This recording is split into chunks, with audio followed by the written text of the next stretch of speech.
The Kansas City Chiefs did get some good news even after losing to the Buffalo Bills. Welcome back, everybody, to the KC Sports Report. I'm your host, Michael Darcy. I'm a local Kansas City-based YouTuber covering this Chiefs team, and the best thing you guys can do to support this channel and to support me is by liking this video and subscribing for more daily Chiefs coverage. Now, I know a lot of Chiefs fans are still upset after that big loss against the Buffalo Bills. The Chiefs lost by the final score of 30-21, but I still think there are some encouraging signs even after a loss like that. Now, let's start with some of the negatives. The negatives being the Chiefs defense gave up 30 points for the first time since Super Bowl 57, so it's been well over a year since they've given up anywhere near that amount of points. Another negative would be the second cornerback spot. Najee Johnson, Chamari Connor, they got picked on against Josh Allen, and I guess that kind of ties into the defense's struggles. But also the offense didn't look good. The offense has continued to stall out, and part of that is because Patrick Mahomes has not been playing like the Patrick Mahomes that we're accustomed to.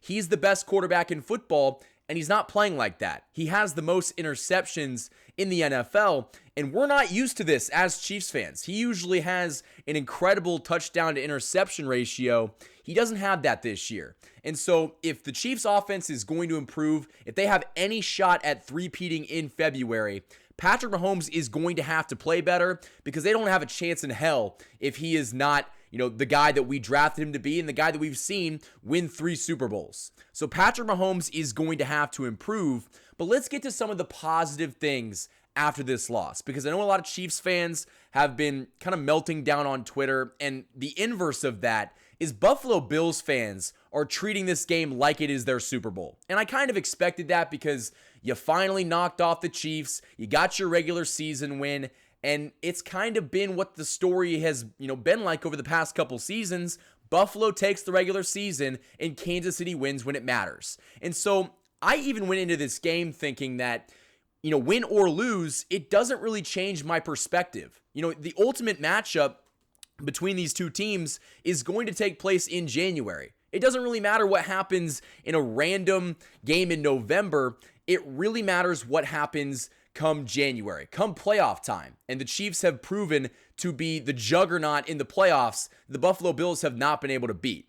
But one of the encouraging things, even after a loss like this, is the Chiefs fell from being the number 1 seed to remaining the number 1 seed. The Chiefs still hold the number 1 seed in the AFC playoff picture with a record of 9-1. The Bills are 9-2, and they do have that tiebreaker over the Chiefs. But just looking at their schedule, the Bills have a lot more tough games on their schedule remaining than the Chiefs do. The Chiefs play the Panthers this week, which should be a layup. It should be a game that can kind of be your get-right game if you're Patrick Mahomes and the Chiefs offense. So I'm not really worried about the Panthers, and you play the Chargers and the Broncos again and the Raiders. So there's some very winnable games on your schedule for the Chiefs.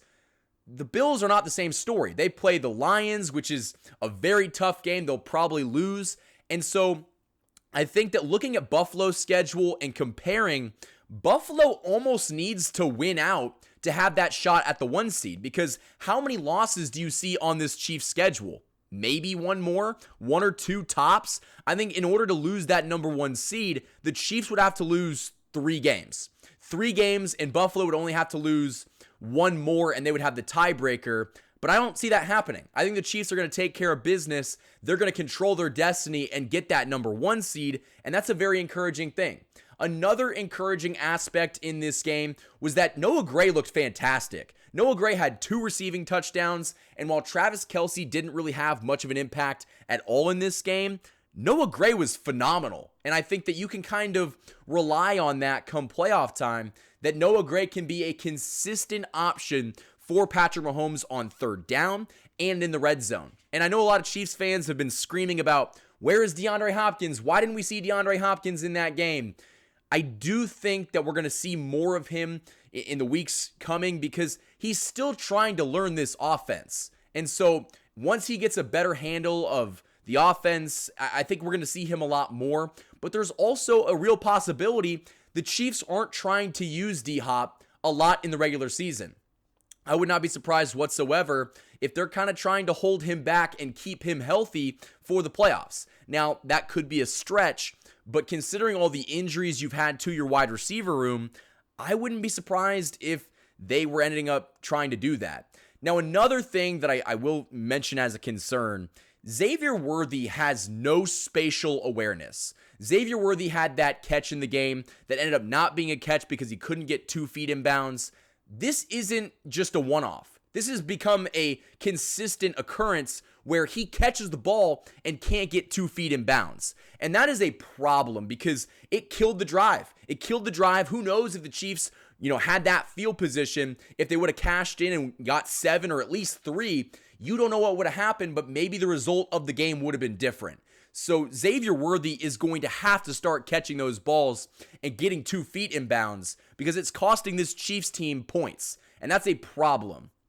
But another encouraging thing from this game is that the Chiefs are still, in my mind, the best team in the NFL. And I understand they lost. They lost to a very good Buffalo Bills team. But I feel like if you look at what the Chiefs have done this season, their resume against good teams like Baltimore, like San Francisco, I guess San Francisco is kind of struggling right now, but there's a list of good teams that they've played. The Broncos and the Chargers are playoff teams right now, ladies and gentlemen. They've looked very good so far in 2024, and so the Chiefs have a list of playoff teams that they've beaten. And while, they didn't beat Buffalo, the Chiefs were bound to lose eventually. And another encouraging thing, a positive that Tony Romo pointed out on the broadcast, if the Chiefs had won this game, they would have locked everybody down. They probably would have had this 1 seed secured by week 14 or 15. The last 2 months of the season, I guess month and a half of the season, would have been meaningless for this Chiefs team. The Chiefs would have been playing a lot of meaningless football games, and who knows what that would have done to the psychology of the team. Maybe they just completely let off the gas and they're not in that win now mode, which they've kind of needed to be in over the past couple seasons. That could have affected this Chiefs team long term. And so now they're going to actually have to suit up and play in meaningful games down the stretch. While I think we all would have liked to see them wrap up that 1 seed, just in Buffalo, they're going to actually have to play football for the rest of the season now. Maybe you could rest your guys in the final week of the season, but there is more of an emphasis to go out there and compete, where if you would have won against Buffalo, it's kind of like, okay, we're still undefeated. We're 10-0 now. There's no one else on this schedule that is Buffalo caliber. We're just going to kind of go into cruise control and you just coast off of that. And the final positive that I have to say after this loss, the Chiefs always respond coming off of a loss. The Chiefs could have gone undefeated this season, and I know that a lot of Chiefs fans wanted to see that happen. But honestly, guys, I was kind of rooting for a loss because you find out more about your football team when they lose rather than when they win. We didn't really learn anything through the first 9 weeks of the season. The Chiefs were winning. Everything was going good. The offense wasn't great, but they figured it out. The special team was all right. The defense had moments where you're like, oh, that injury might be a big deal, but it didn't really get brought up because the Chiefs kept winning. Now, after a loss, everything comes into the light. You can really look at your team critically and evaluate how you can get better.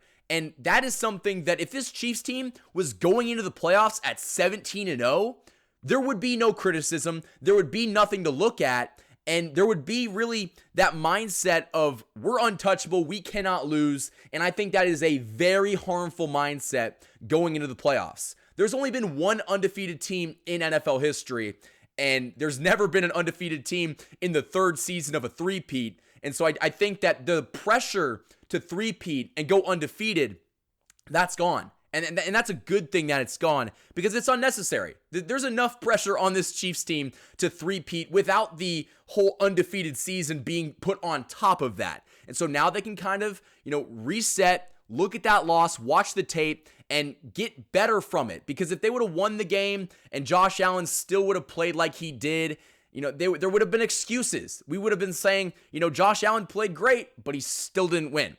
So since you lost this game, you can look at it critically, go and improve from that loss. And ultimately, that's what all of us Chiefs fans want to see. So Chiefs Kingdom, I want to hear your thoughts down in the comments below. What do you think about this loss? Also, how do you feel that this loss is going to change this team, or does it change the team? But I think that going into this Carolina Panthers game, they're going to have to reset, get right, and really impose their will on a bad Carolina Panthers team. So Chiefs Kingdom, that is all I have. If you guys enjoyed it, hit that like button and subscribe for more daily Chiefs coverage. I am on here each and every single day, sometimes multiple times a day, and the best thing you guys can do to support this channel is by hitting the like button and subscribing to this channel. Go follow me on social media, Instagram and TikTok, KC_Sports Report, and Twitter at KC Sports Report.